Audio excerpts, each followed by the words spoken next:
In a shocking move that's sending ripples through American democracy, Donald Trump has declared war on what he calls illegal protests.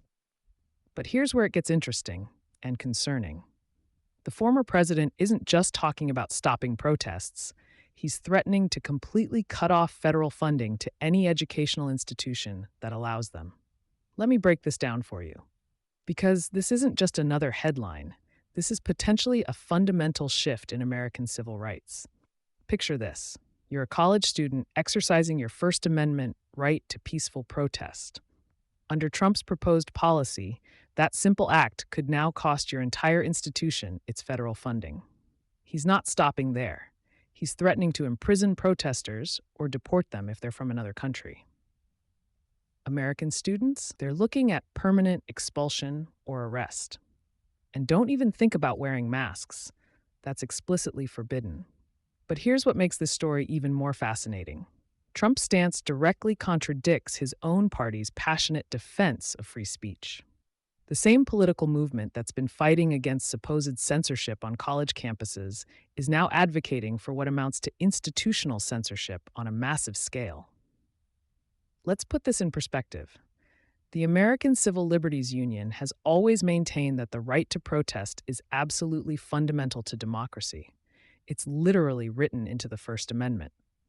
But Trump's definition of an illegal protest remains conveniently vague, leading many to suspect that any demonstration against him or his policies could be labeled as illegal. The parallels to authoritarian regimes are hard to ignore. Think about North Korea, where criticizing leadership can land you in a re-education camp. The similarities are striking and deeply troubling. This isn't just about protests anymore. It's about the very nature of American democracy. What's particularly ironic is the timing of all this.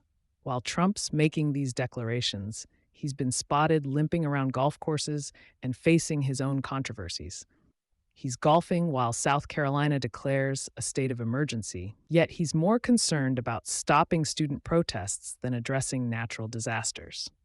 This move isn't happening in a vacuum. It's part of a larger pattern we've seen developing, a gradual attempt to control and suppress dissent. The threat to educational institutions is particularly strategic. These have historically been centers of political activism and social change in America. The implications are staggering. If implemented, this policy wouldn't just affect current students. It could fundamentally reshape how future generations engage with democracy. Think about it. Universities might start self-censoring, afraid of losing crucial federal funding. Students might think twice before speaking up, knowing their education could be at stake.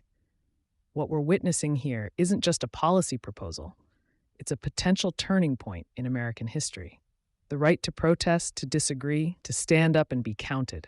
These aren't just nice-to-have features of democracy, they're essential components. When these rights start getting labeled as illegal, we're not just losing protests. We're losing pieces of our democracy.